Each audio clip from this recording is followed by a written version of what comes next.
You were there. You covered it. Just take us through your week. That week, I should say. I didn't sleep for 6 days. None of us did. I was lucky. The some of the other people like that were really like running the event didn't sleep for like 2 weeks. But yeah, I can't complain. I had a nice little sunburn. Still do have a little bit on my face, but it's mostly my arms right now. But in terms of the actual coverage, I flew in Tuesday night, Wednesday morning. I did. I went to a high school to talk to kids about sports, and then I went to the Panthers practice thing to see the alumni game, which is really cool. We didn't really watch a lot of the game, but we got some good sound hits. Keith Yandel's a beauty. Brian Boyle was there. Patty Marleau can still snap the biscuit. He could probably still play another year in the NHL. Pierre Turgeon was rapid on the ice. Emily Kaplan and Jessica Blaylock were the two coaches, so that was pretty cool. That wasn't an official all-star event, but it was kind of like a Panthers thing that they hosted for kind of like the fans. It was a charity thing, so raised a lot of money for the Panthers charity. Thursday is when the real fun got started. 10 a.m. I'm on Fort Lauderdale Beach walking on the street or on the road because there's no sidewalks. They blocked off all the sidewalks. I'm trying to find the media entrance for this fan event. I get there an hour and a half before the fans are there. So I was kind of just walking around the beach, like fan festival, for almost 2 hours, and it was empty. So that was fun. Got a lot of free BioSteel. Sunburn was terrible. And then, I was there for like 5 hours at the beach. Somehow walked into that splash shot competition. I didn't know what was happening. Someone's like, "Hey, come with us." So I'm sitting with all these media guys, and I'm like, "What is going on?" All of a sudden, 8 NHL players walk out. PK Subban and Kevin Weech are talking to a camera. I'm like, are we in the middle of an all-star event right now? Someone told me, like, you can take pictures and you can record, but you cannot tweet anything. I'm like, I was eating a sandwich. I'm like, I thought we were just here to hang out. I didn't know there was an all-star event happening. No one told me that. So somehow I was in the splash shot event for an hour without knowing where I was. And then I kind of clued in what was happening. I'm like, oh, it's like one of those events where they'll have during the skills competition, like they did in Vegas with the Bellagio thing. Yeah. Had no clue for 35 minutes where I was. I was just kind of watching. I just want to point out before Bomber keeps going here that the Thursday, Friday, I was in class and Bomber's just like, guess what? And for some reason, I had a missed call from Florida. I'm like, what just happened? You were talking to PK Subban. I was so confused.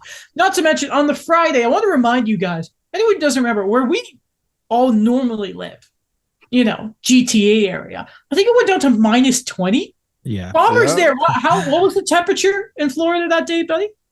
6.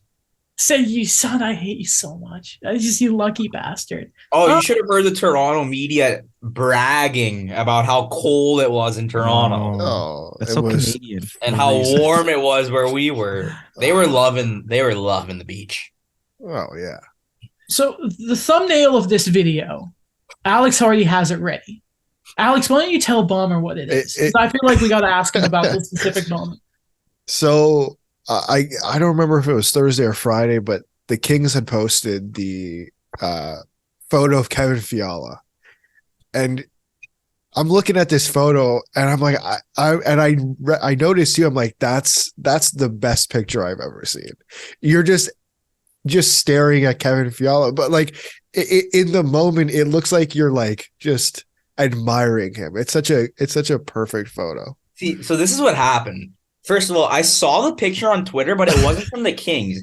It was from some California Twitter account with like 10 followers. I'm like, oh, why is there a picture of me and Fiala? Like I knew there's like I was in a couple other pictures, but the thing with Fiala was, as you guys know, I am Swiss, so I was really wanting to talk to Fiala a little bit during Media Day.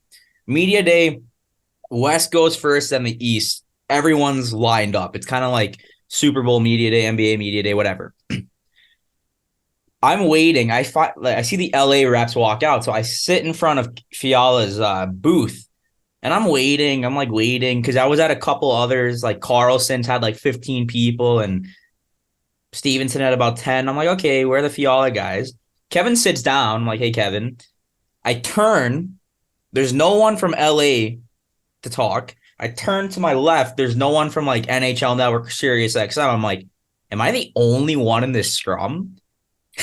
So I lead off the questions and I like, there's no one there. So I keep talking and talking and talking.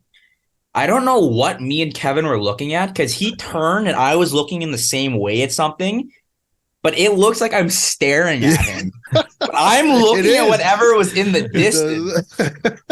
So I'm like this because he was laughing at something too, and I cannot tell you what we were laughing at, but we were looking at. I know what it was. The background was a beach. Media day was on the beach, like outdoors. I said, Kevin, I think this is what it was. I said, Kevin, have you ever had a media thing like this? I mean, look at the beach. And he turned. That's what it was. Now I remember what it was. I asked like 6 players if they've ever, I asked Sveshnikov and Hughes, and I'm like, you ever had a media availability like this? And they were all like, nah, this is amazing, right? That's what happened. Now I know what happened. Was it Donald or Mike who was like, find someone who looks at you? It was Mike. Looks at It's a picture perfect moment. I love it. It couldn't be a better taken photo, to be honest. Well, they also like, I go on the Kings Instagram, I'm like, I'm on their Instagram. Then I go to their stories and they're filming me having a one-on-one with Kevin. So you see the back of my head and my tattoo and the phone case. And you just hear me say Switzerland, and he goes, yeah. And I'm like, this is fucking hilarious. Man, that's awesome. That's who of the guys you got to talk to, who did you outside of Kevin Fiala? Because I think that's gonna be your answer. But who's the guy you most enjoyed getting to talk to or doing a scrum with? So I won't include the Panthers guys just because I talked to Chuck and Barkov pretty frequently, and they know, like, they'll see my face, they know I'm one of the local guys, obviously. I did enjoy talking. I only talked to Sveshnikov for like 2 seconds. I asked him like 2 things. Really funny guy, like really cool guy. I thought he was hilarious. But David Pastrnak was the best one, no question about it.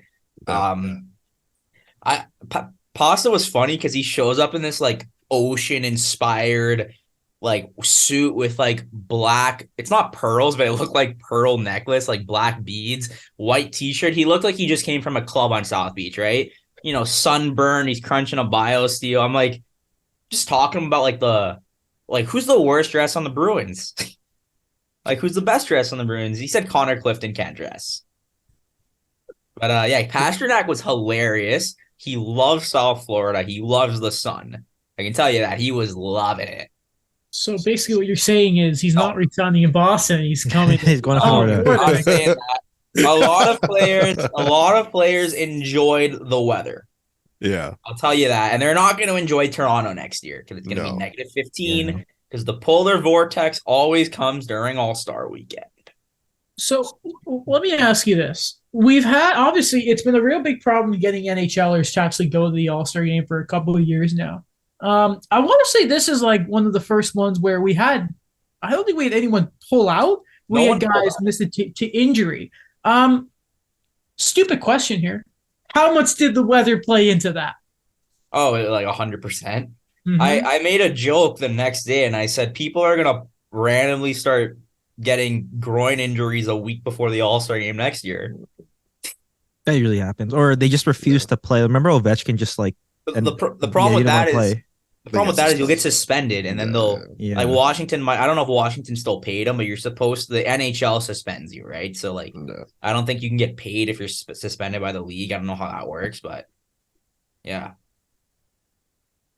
Anyone before we go to the skills competition, because I really want to ask about this. Yeah. Okay. Skills competition at home wasn't the best to watch. We'll put it like this. Weird pacing type stuff. A lot of, breaking up. Okay, fastest skater, second rounds later. Accuracy shooting had different rounds. The breakaway challenge was broken up very weirdly and very awkward. Events we talked about earlier in this year, the Montreal Canadiens home opener is getting a lot of crap because it was going on for so long. And obviously I went to and I made the point of it's for the guys in the arena. From an in-arena point of view, How was the skills competition? I'll tell you right now, the skills competition was made for TV. It wasn't made for people in the arena. Well, that's not good. Oh no! What Oh was it? yeah, Oh boy. I there. Like I said, I had no clue what was happening. I'm sitting there, and I'm like, okay, they do the fastest skater, but we're gonna wait till later for the final. Like, all right. Then Marner, I think Marner came out first for the breakaway challenge. Like, okay, cool. We're gonna get like all of them coming out at once. No, I didn't realize until we were in the post skills competition scrum that the Sidney Crosby, Ovechkin, and mini Ovi thing was part of the breakaway challenge. I didn't know. I had no clue. So, what was it like for the Tendy Tandem Challenge? Because that was confusing. That was the only one that was like consecutive. So I was so drawn into it, right? Did they explain it to the crowd? They explained it, but like you kind of just figured it out. Like, okay, if there's a 3-on-0 and he misses the 3-on-0, then it's 3 points for the other team. And then if you hit the net, it's like a point. But if you get it in, it's 3. I don't really know what was happening. You've remembered more than I All did. I know is that I think it was Saros and Hellebuck won. I think they did, yeah. The only reason I know that is because I wrote like the quickest article of my life. I'm like, here are the winners. Here's what happened. And I remember putting Hellebuck and Saros somewhere, something. Mm-hmm. Before we get to the next things, I just want to know from a true Florida man, for Mitch Marner, Miami Vice overplayed or just right in terms of? I liked it. Yeah. My generation didn't grow up on Miami Vice, but some of the older ones did. I mean, coming out with the Crockett fit, it just seemed right. I liked it. And he had the whole Vice theme. He had the white skates during the skills and then the black Vice skates during the game. I mean, the hat I'm wearing is Vice colors. Like Miami loves their Vice colors. You go to Ocean Drive, that's exactly what it looks like. So I think the shot was terrible. But also, what are you going to do? Do like a triple Michigan spin around between the legs on Luongo? I don't think you're going to do that. No, man, I'm disappointed that it was worse in person than it was on TV because the build up to the All-Star weekend was, oh, we're going to try all these new things. It's going to be super cool. And it feels like it flopped. Would you agree with that? Like, do you feel like that it was it flopped a bit? Not from a player's perspective, because obviously it's in Florida. I'm sure they, as you said, they loved it. But from a fan's perspective, was it a bit of a flop? I think everything worked in the All-Star weekend except the skills. I think the skills haven't been good, like great product in like 8-9 years, something like that. Like, I think 09 Montreal was one that I really remember because Kovalev did the pancake flip with the puck on his back. And, you had Ovechkin and Malkin do the Canada hat with the flag. Like, those were cool, right? I think the accuracy shooting was probably the most fun event just because you see McDavid go 8 for 8 and still not make it. And the hardest shot was pretty cool because you saw Pettersson, go 1-0 3 or something. But the actual All-Star game was good because they were kind of Tkachuk was really trying. So I think the actual game was pretty competitive, like the final at least, because they were kind of going at it for a while. The skills, I think the entire weekend was good because the Fan Fest and the Cup on the Beach and like all these events and like I like the splash shot. I thought the golf thing was pretty cool. I think it's even cooler that Suzuki has free Chipotle for a year and there's no Chipotle in Montreal. Maybe it'll lend it to Caulfield while he's recovering. Yeah, and just in terms of the skills competition, it was okay. I don't think I've been blown away with any skills competitions in years, though. So it's kind of whatever for me. Here's something I want to mention because we held off on talking about the All-Star game as much as possible when we recorded before you came on in our last episode. You mentioned McDavid. So the way they broke it up, for anyone who didn't see, is obviously the first round, if everyone does their attempts, Draisaitl, for like the second year in a row, for some reason, just can't do well at accuracy shooting. despite being a 50 goal scorer. So McDavid goes sub 10, goes 4 for 4, right? But then they do this stupid thing with like the final four go on later. And then the finals is head to head. Now the final, I thought it was the semis were head to head, and so was the finals. So McDavid and Kadri both go 4 for 4. Kadri went 4 for 5. Did he go 4 for 5? Oh, so McDavid was just that slow. It's because McDavid fumbled the puck a bit, and then he corralled it and then shot it. Kadri was just whipping the pucks. So Kadri beats McDavid for that anyway. Then Brock Nelson wins the whole thing because it's Brock goddamn Nelson somehow. Even though McDavid had the best score overall. See, I remember the last time they did a tournament style for it, and I think it was kind of dumb. That's just me, though. I think the accuracy shooting has always been time based, though. Like as far as I can remember, so even if it wasn't head to head, Kadri still would have had the faster time than McDavid. It was never 4 for 4, 8 for 8, whatever it is. I think it was always who can hit the targets the quickest. But just what I mean is McDavid's first go was the best overall of the game. That's what I mean. It's like he had the best score, and it was like if it was any other year, he would have won normally, which was it was kind of silly. But it's the same thing with like the fastest skater, right? Like say Svechnikov blew a tire in round 2 in the final, and Fiala coasted. Svechnikov could have finished with the fastest time. It's kind of just like tournament style, just to get more reps in, I guess. What was I'm trying to remember what I was about to mention. When you just completely lose it. Not fact. Do you guys think they need to change fastest skater at all to zest it up? Because I don't know about you guys, but every time I see them turn, I get so terrified. And I think the only time we've ever seen Makar wiped out wasn't that bad. But the only other time I think we see someone fall was Heiskanen, the year that Kendall Coyne Schofield was part of it. Do you think they need to change any of the events, guys, to sort of get a bit more zest into it? And ignore breakaway because I want to talk about that later because I love that event and I didn't like it this year. Massive downfall from last season, I'll say. I think it's the pace for me. Like just, I'm only seeing this from TV, but just how everything was being introduced because it did feel like there was a bit of lag or it was not coherent with what everything was going on. Like, the final would be here or it's like even the announcers too are like, oh, we're going to get to this next segment, but then it doesn't get right to it. By the way, I'm sorry, but my mom is being very loud watching the Habs game. And I've just heard her say, I believe Alex Belzile just got his first career NHL goal at 31 years old. Okay. So I thought I was very aloof. I thought I said something that's like that doesn't make sense, Daniel. Like, I was trying to focus because I'm like, okay, are they going to say anything before I jump back in? But then I just hear my mom scream and that's not good. It's 1-0. Oh, what are the shots right now? 8-0 Montreal. It makes no sense. Wow.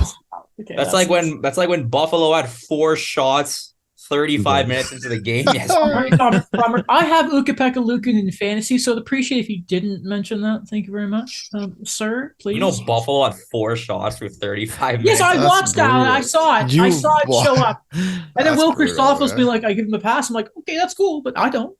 Scrubs. Brutal. It's funny you mentioned the game. The Western games was for the All-Star game. I thought it was a slow start. Atlantic Metro was great. Zested up. And you mentioned the finals. You mentioned Kachuk, both of them. Brady was being a bit nasty with Jack Hughes. Dylan Larkin, too, was really trying to get that car. I don't know what it was, but Dylan Larkin was trying real hard. Isn't the thing of Kachuk was doing it because it was the home event? Yeah, also, I don't think they care about the car, but the MVP does get a nice bonus on top. I'm not going to say what it is, but if you guys want to look it up, they get quite a nice little bonus on top of the 100K. I didn't know that. Oh. Yeah, they don't. Kachuk, I think Kachuk's giving the car to his grandfather, if I'm correct. It was someone in his family that he's giving the Honda Pilot to. Brother, you just got an 8-year deal. Why'd you wait till now? Come on, Matthew. Even Brady got his deal a couple of years. Come on, what are you guys? I guarantee whoever's getting the car already had a car, but now that's true. Because I'm like, now they get a Honda Pilot. Yeah. Look at Adam being mean because someone's being charitable. You know what he could have done? He could have taken the Honda Pilot to CarMax and sold it, but no, Adam, he was being nice.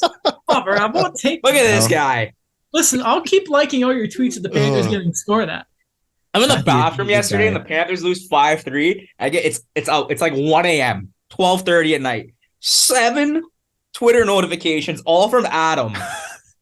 Dude, that's all I've heard about. It was legit. Just I went through. I'm like, okay, Abs score, Abs score, final score, empty net, like. I mean, thank you for keeping my Twitter bumping when it doesn't happen. Yeah, it's 5 tweets. It's all Listen, man. I have listen. The hope for that pick being something special is gone, but you know, I can still hope. I can still hope that maybe all the Atlantic teams are going to go full send at the deadline, and then the Panthers get left in the dust.